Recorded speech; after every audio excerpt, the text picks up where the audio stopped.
인천공항 보안검색요원 정규직 전환 파장이 일파만파로 커지고 있습니다. 사실 우리 사회, 특히 청년 일자리 문제와 맞닿아 있는 사안이라서 깊이 있고 충분한 논의를 할 필요도 있어 보입니다. 지금 보안검색요원 1,902명을 정규직으로 전환하는 것과 관련해서 청와대 청원이 20만 명을 돌파했습니다. 20만 명이 넘으면 답을 해야 되죠. 주요 내용들은 역차별 아니냐, 열심히 준비하고 있는 사람들을 실망시키는 일이다. 그런 내용들이 많이 있는데요. 일단 청와대 수석, 황덕순 일자리 수석도 그렇게 해명하고 인천공항공사 측도 이것은 청년들의 일자리를 뺏는 게 아니고 오히려 더 기회를 주는 것이다. 그렇게 해명합니다. 그렇지만 뭔가 그 과정이 확실하게 이해가 되게끔 진행됐다면 이렇게 됐겠느냐. 그런 의문은 당연히 들지요. 어떻게 생각하십니까? 우리 패널들 의견도 한번 들어보고 싶습니다. 녹취 먼저 들어봅니다. 2017년 5월을 기점으로 해서 그 이전에 들어온 분들은 인성검사나 적격심사 같은 것들을 거쳐 전환을 하지만 그 이후에 들어온 분들은 전환될 일자리라는 걸 알고 들어온 분들이기 때문에 아하. 이분들은 사실은 보안검색요원들이라도 이 필기시험 같은 공개 채용 절차를 또 거치게 될 다시 겁니다. 한번. 그럼 그분들 중에도 탈락하는 분들이 또 있겠네요? 뭐 안타깝습니다만 그런 분들이 생길 수가 있고 지금은 이제 어쨌든 필기시험과 공개 채용 절차를 그분들의 경우 거치도록 돼 있고 사실 그래서 1,900여 명이 이번에 전환이 되는데 약 절반 정도는 사실 공개 채용 절차를 또 밟아야 됩니다. 나머지 분들도 물론 적격심사라든가 인성심사 같은 걸 다시 다 밟아야 되고요. 바로 그 임금이 올라가는 것이 아니고 이미 지난 합의에서도 그렇듯이 단계적으로 합의에 따라서 올라갈 거고 소위 용역업체로 일할 때는 관리비라는 것이 들어갑니다. 그런 부분들을 재원으로 해서 현실화 할 거고요. 아마 이번 전환되는 분들이 약 한 200만 원 정도 임금이 올라가게 될 것으로 그리고 정규직과는 직군의 성격이 다르기 때문에 별도의 직군 그리고 별도의 임금 체계 하에서 운영될 겁니다. 이거는 인천공항공사만의 문제가 아니고 다른 전환된 곳들도 다 같은 방식으로 전환이 이루어지고 있습니다.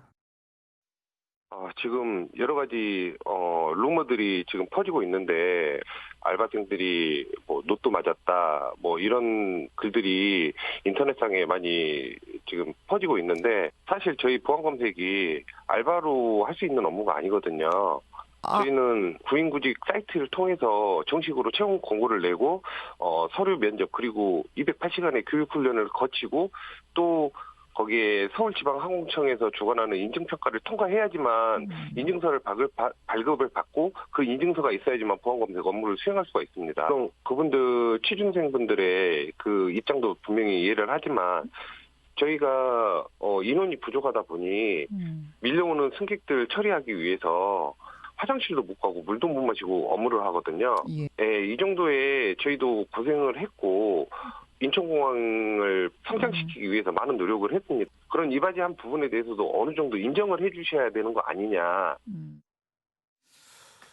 예, 알바생이 로또 맞았다. 이제 이런 표현들 사실 확인해 보면 사실과 다른 부분들이 꽤 많이 있습니다. 이런 것들이 더 부추긴 측면도 있긴 합니다만 최수영 평론가 사실 비정규직을 정규직으로 전환하는 것 박수 보낼 일이긴 하잖아요. 그렇죠. 네. 그런데 이렇게 논란이 된 배경은 무엇 때문이라고 보십니까? 그러니까 이게 이렇습니다. 그러니까 원래 이 인천국제공항공사에서 이 비정규직들을 자회사로 전환해서 자회사 소속으로 전환시키려고 했어요. 그런데 이제 회의를 하다 보니까 청와대에서 아마 이게 본사에서 하는 게 낫지 않느냐 해서 이제 아마 본사로 이렇게 추진하는 과정에서 많은 루머들이 나타난 거죠. 사실은 우리 사회가 비정규직 처우 개선과 정규직 전환 필요성에 대해서는 많은 사람들이 공감하고 있는 사실입니다. 그리고 대통령께서 이게 또 1호 공약으로 한 것도 맞고요. 그렇지만 이게 이제 이런 것들이 좀 말하자면 사회적 공론화라든가 이런 중간에 필터링이 없이 급작스럽게 진행되다 보니까 사실은 이 결과가 가지고 굉장히 왜곡된 지금 여론들이 나오고 있는 거란 말이죠. 예. 저는 사실 여기에 대해서 이 판넬에다가 노사 갈등보다 더 무서운 것이 노노 갈등이라고 저는 썼습니다. 예. 이게 왜 무섭냐면은 노사 갈등은 중재를 할 수 있고 협상도 할 수 있고 갈등을 조정할 수 있지만 노노 갈등이 벌어지고 나면 이게 해결 방법이 없어요. 이건 그야말로 속수무책인 상황으로 벌어지기 때문에 이게 초기의 진화를 저는 잘해야 된다고 봅니다. 왜냐하면 이미 이제 다른 데에 대한 형평성 문제도 있고, 그러니까 제가 보기에 이게 이 인천국제공항공사가 이 보안 요원들에 대한 필요성은 저도 충분히 인정합니다. 다만 그러나 이제 이거 청년들이 이 부분에 대해서 공정의 가치를 들고 나와서 예. 이제 이렇게 얘기를 하니까 굉장히 이게 요즘 부러진 연필이라든가 이 지금 해시태그 운동이 굉장히 뜨겁게 달아오르고 있다 그러더라고요. 전 그래서 이 문제를 정부가 해결하는데 즉자적으로 이 문제 해결에만 저는 집중할 것이 아니라 양극화된 노동시장의 격차 문제를 어떻게 해소할 것인지 이 문제에 좀 포괄적으로 접근해야 저는 본질적으로 이 문제가 해결이 된다. 결국 노동시장에는 노동자만 있는 게 아니고 사용자, 노동자, 정부, 우리 다음 취준생, 또 취업을 포기한 자, 실업자 모두가 어우러진 게 이 노동시장이기 때문에 이 문제를 단원적 시각보다는 좀 이 인천국제공항공사 사태를 계기로 좀 포괄적으로 접근해서 이런 갈등들을 사전에 좀 조정하는 쪽으로 정부가 다시 한번 좀 방향을 잡아야 되지 않을까 저는 그렇게 생각합니다.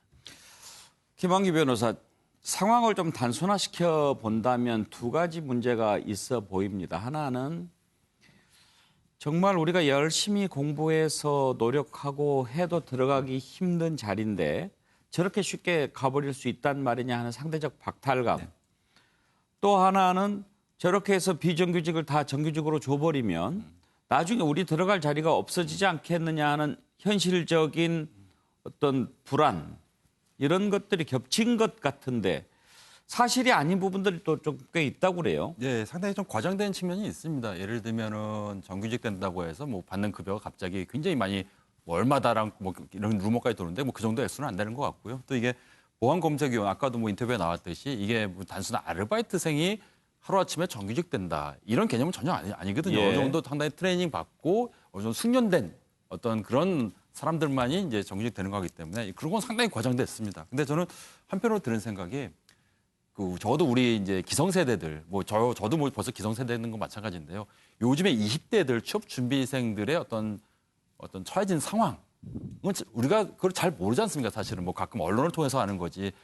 그 젊은이들이 얼마나 절박하고 취업의 일자리, 특히 양질의 일자리를 굉장히 원하는데 그 구멍은 적어도 우리 기성세대들이 젊었을 때 그 일자리 찾는 것보다 훨씬 지금 어렵거든요, 사실. 어려운 게 현실입니다. 그래서 이런 어떤 약간의 어떤 과장된 어떤 소식이 전해지면은 지금 뭐 단적으로 뭐 노량진에 있는 수많은 수험생 입장에서는 격분할 수밖에 없어요. 예. 왜냐하면 아무도 그들의 목소리를 대변하지 않거든요. 그들은 노조도 없고 아무런 목소리도 없고 할 수 있는 거는 그냥 인터넷 사이트에 들어가서 계속 그냥 댓글 달고 분노를 표출하거나 아니면은 이번에 국민청원 다는 거 아니겠습니까? 적어도 뭐 정부는 당연하고요. 정치권도 당연하고 우리 기성세대들 입장에서는 이런 일자리가 적어도 공공재라는 인식을 줬으면 좋겠어요. 지난 국정농단 때 사실은 이 박근혜 정권이 무너지게 된 결정적 요인은 최순실보다는 전 정유라라고 생각합니다. 이 정유라의 그 역할 자체가 수많은 젊은이들이 길거리에 확 나오게 만들었거든요. 예. 네, 이런 점을 적어도 정치권, 특히 우리 기성세들이 좀 인식을 했으면 좋겠어요. 그리고 정갑시작 저런 말들이 안 나오게 이런 일들을 추진하면서 좀 공정하다는 확실한 그런 인상을 심어주면서 진행했다라면 좋았을 텐데 말이죠. 또 정책이 굉장히 섬세해야 되거든요. 아주 세밀해야 되고 그다음에 또 시간과 장기적 노력, 설득이 필요한데 저는 그게 굉장히 부족했다고 봅니다. 그리고 지금 젊은이들 사이에서 특히 공정이라는 문제, 예. 정의라는 문제를 들고 나오는데 정의라는 것은 사실 기회의 균등인데 과연 이 부분에 대해서 어떤 답변을 할 수 있는 것이냐.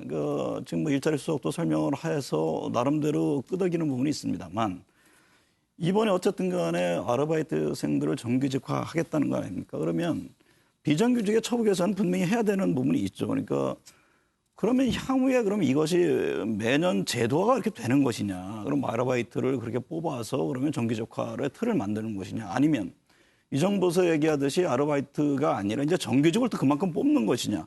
이거에 대한 구체적인 뚜렷한 설명과 방침이 지금 드러나지 예. 않는 겁니다. 예. 그러다 보니까 굉장히 이제 분노 섞인 목소리들이 있는데 어쨌든 간에 지금 비정규직의 정규직화 문제를 들고 나왔을 때 벌써 시간이 2년이 지났거든요. 그 부분에 대해서 그렇다면 정책 담당자들인가 그 해당 단위에서 끊임없는 이해와 설득과 노력을 해서 이런 문제가 촉발되지 않아야 되는데 저는 그런 부분에 대해서는 뭐 정부도 그렇고 해당 기관도 그렇고 할 말이 없을 거다 그렇게 보고 있습니다. 예. 지금 시대 정신이 공정이기도 하지만 특히 문재인 정부가 공정 가치를 강조해 왔기 때문에 이런 부분에 대한 여러 가지 생각들이 다 분출이 되고 있는 게 아닌가 그런 사안으로 보여집니다. 젊은이들의 발언 몇 가지 좀 들어보시죠. 부분은 어딜까요? 사실 비정규직의 정규직화 문제는 취준생들 사이에서도 동의하는 부분입니다. 그런데 실력이나 노력에 의해서 취업을 할 수 있는 게 아니라 그저 얻어 걸리는 운빨로 이제 평생 직장을 결정낸다는 게 좀 취업 준비생들 사이에서는 이제 본인들의 미래에 대한 불안감이나 동기부여를 잃어버린 건 사실이다. 경쟁률은 보통 심할 때는 200대 1도 넘어간다고 생각하시면 됩니다.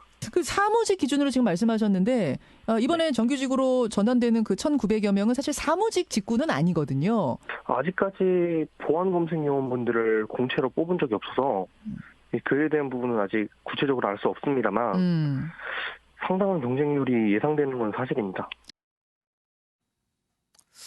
김영주 의원. 네. 지금 이렇게 드러난 부분이긴 합니다만 이 문제는 한번 좀 우리 사회가 생각해 볼 만한 필요가 있는 부분인 것 같아요. 네.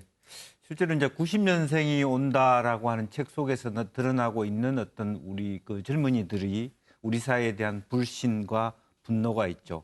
말하자면 그 숙명여고 사건도 있었고 여러 가지 사건들이 그런 부분이고 제일 이제 아쉬워하는 것은 사실은 그렇습니다. 그러니까 객관적 사실보다는 현재 굉장히 위축돼 있다라고 하는 것도 코로나 상태 속에서 사람들이 그렇기 때문에 정부가 합리적인 접근도 중요하지만 그 취준생들의 마음, 상대적 박탈감이 심화되고 있고 분해되어 있다는 부분을 다시 한번 헤아려 줘야 될 때가 아닌가라는 생각을 하고 있고요. 실제로 그 더 근본적으로는 사실 우리 사회가 과연 비정규직에 무조건 정규직화하는 것이 다 답이냐 하는 부분도 원론적인 문제가 있습니다. 오히려 정규직과 비정규직의 차이를 줄여주는 큰 과정이 필요한 거고요. 또 지금 문제의 공정성의 문제도 대통령이 간 곳은 얻어 걸려서 정규직화되고 그 많은 공사 중에 안 간 곳은 안 되고 이런 부분들은 문제가 되기 때문에 더 많이 아까 우리 정남 실장 말씀했지만 디테일하게 대통령 당선되고 3일 뒤에 간 곳이 저렇게 됐다. 그러면 전부 다 대통령 간 곳은 되냐? 이건 복불복이다. 이렇게 말하자면 취준생들이 생각하게 만드는 요소는 없는가라고 맞습니다. 하는 자성이 필요한 것 같습니다. 사실 지금 우리는 고용의 불안정성이 높기 때문에 정규직 합니다만 네. 유럽 선진국 같은 경우에는 정규직을 그렇게 원하는 분위기가 아니잖아요. 그렇습니다. 그래서 기본적으로 사실은 정규직, 비정규직 우리 사회가 왜 정규직을 원하냐면 비정규직 하면 인간다운 삶을 살 수 없을 만큼 차이가 많기 때문에 그렇습니다. 그렇죠. 문도 다른 데 가야 되고 완전 다른 삶을 살아야 되기 때문에 앞으로 우리가 지향해야 될 것을 무조건 정규직화하는 것이 답이 아니고 비정규직 수준을 정규직 수준의 한 80% 오히려 대기업은 안정적이지만 월급이 작고 중소기업은 불안정하지만 월급이 많은 어떤 그런 목표치로 가야가는 과정에 있는 것이고 그런 데 대한 어떤 환기를 해야 될 때가 아닌가 생각이 듭니다. 예.